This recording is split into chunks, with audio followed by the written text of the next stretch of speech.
जैसा कि मेरी राजबाला जी से बात हुई कि हम खिचड़ी जो प्रसाद है उसको जगह जगह जाके और वितरण करवाएं, तो इससे एक समाज में संदेश फैलता है कि हमारे बच्चे पिज्जा बर्गर पेस्ट्री से दूर रहें, जो कि पाश्चात्य सभ्यता का आहार है। और दूसरे नंबर जो पाश्चात्य में जो चाइनीज़ है, चाइनीज़ फूड है, ये सारी चीज़ें अब हमारे बच्चों को भी बीमार कर रही हैं। तो क्योंकि मैं चिकित्सक हूँ, इसीलिए आज विशेष रूप से समाज सेवक से मिलने आई हूँ। समाज सेविका जो हम मेरी देवी जैसी बहन है, उनसे आज मैंने मिलने का प्रण ठाना और इन्हीं के मुख से मैंने सुना कि हम खिचड़ी वितरण का जो प्रोग्राम करते हैं, हम जगह जगह जाके भी ये करना चाहते हैं। मैं अपने बच्चों को, अपने समाज के बच्चों को स्वस्थ रखने के लिए ये बीड़ा उठाना चाहती हूँ। तो मुझे इनकी बड़ी अच्छी ये बात लगी। दूसरे नंबर इन्होंने पर्यावरण पे भी बहुत अच्छा काम किया। अद्भुत बिरला जो इनका दिव्यता है, उसके लिए मैं इनको कोटि कोटि प्रणाम करती हूँ कि ऐसी अद्भुत महिला मैं जिनसे मिलकर धन्य हुई। इनकी कई ऐसी विशेषताएं हैं जो मैं आपको बताना चाहूँगी कि पर्यावरण के ऊपर इन्होंने थैले, आप बताएं। पर्यावरण में मैं संस्था से जुड़ी थी, आपको दिखाना चाहूंगी अपने ऊपर में प्रमाण पत्र है। ये पर्यावरण संस्था से जुड़ करके वहाँ हमने कपड़ों के थैले का वितरण किया और जगह जगह सबको बताया कि भाई पॉलीथीन का इस्तेमाल ना करें, इससे प्रदूषण फैलता है।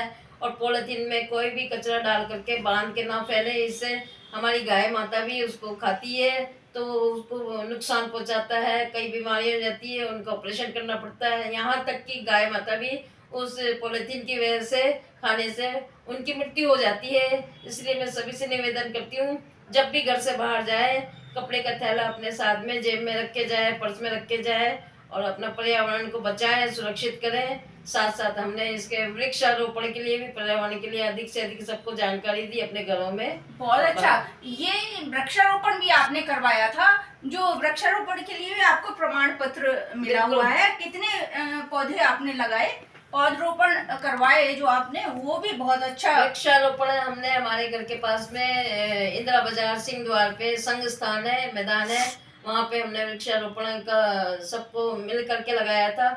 हमने भी एक पौधा लगाया था, तो उसके लिए उपलक्ष्य में मुझे प्रमाण पत्र दिया गया था और अपने जो भी विधायक जी है सबके हस्ताक्षर है इसमें और उन सब ने मिलकर सम्मानित किया था हमें। बहुत ही सुंदर, बहुत ही। आपके तो कमरे में ही देशभक्तों की तस्वीरें लगी हुई हैं। बताओ, महर्षि दयानंद सरस्वती की तस्वीर लगी हुई है। आप आर्य समाज से भी जुड़ी हुई रही हैं। आप हवन वगैरह, वैदिक मंत्रों का उच्चारण करते हुए आप वैदिक धर्म की जो प्रचार प्रसार में जुड़ी हुई, इसका बहुत मैं दिल से, हृदय से आपको धन्यवाद देती हूँ। वैदिक धर्म से तो हम सनातन है, हम हिंदू है, तो हम सत्य सनातन वैदिक धर्म को मानने वाले हैं। हम सभी सनातनी है, तो हमें वैदिक धर्म को पालन करना चाहिए। इसके लिए आर्य समाज बना हुआ है मंदिर। और हमारे जो ससुराल पक्ष में मेरे ससुर जी आर्य समाज के प्रधान रहे हैं, तो मैं उनकी प्रेरणा से किशनपुर बाजार जयपुर के अंदर आर्य समाज मंदिर है, उसमें जाने लगी थी। महिला आर्य समाज से जुड़ी और वहाँ पूरा 1 घंटा हवन वैदिक मंत्रों से किया जाता है। यहाँ तक कि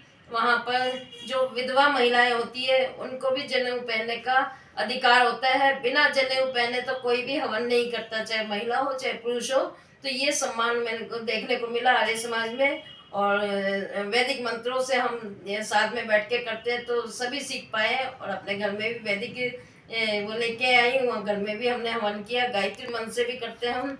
और इसका एक मंत्र है, ओम विश्वानि देव सविते दुरितानि परासुवा यत भद्रम तन सर्वे भवन्तु सुखिनः, सभी सुखी रहे और सभी का भला हो। हम ये संदेश सत्य सनातन वैदिक धर्म में मानते हैं, तो हम किसी आडंबर में नहीं फंसते और हम लोग अपने सबका भला सोचते हैं। बहुत बहुत धन्यवाद आपका। हम एक और वीडियो इनके साथ बनाएंगे जो जिसमें इनसे पूछेंगे, इतनी समाज सेवा करने के बाद आप राजनीति में क्यों नहीं उतरी। तो इसी के साथ धन्यवाद इनका। दूसरे वीडियो में आपको मैं आमंत्रित करूंगी। समाज सेवा में हम लोग अभी वर्तमान में